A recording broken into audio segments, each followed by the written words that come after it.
African swine fever is a viral disease of pigs and wild boar that is usually deadly. There are neither vaccines nor cures. For this reason, it has serious socio-economic consequences in affected countries. The virus can persist for several months in the environment and in carcasses. Curing or smoking pork products does not always destroy it. Humans are not susceptible to the disease, but they can spread it through contaminated clothes or equipment.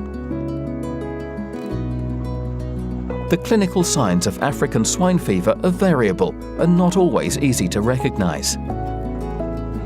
Typically, diseased animals will show some or all of the following symptoms: high fever, weakness and reluctance to stand, vomiting, diarrhea, sometimes bloody, red or blue-colored skin, particularly around the ears and snout, coughing and difficulty breathing, miscarriage, stillbirths and weak litters.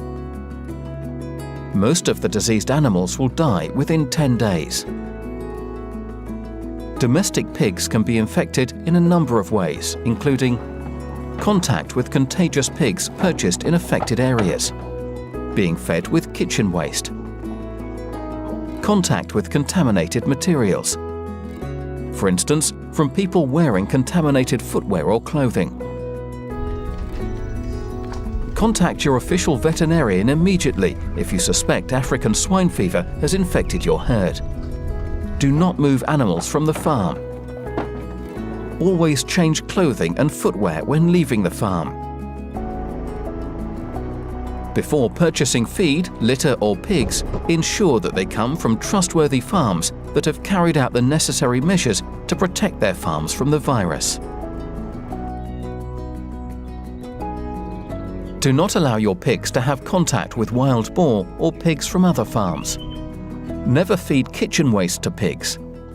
Avoid outdoor farming in areas affected by African swine fever. Do not acquire pork or pork products from affected areas which could cause risk.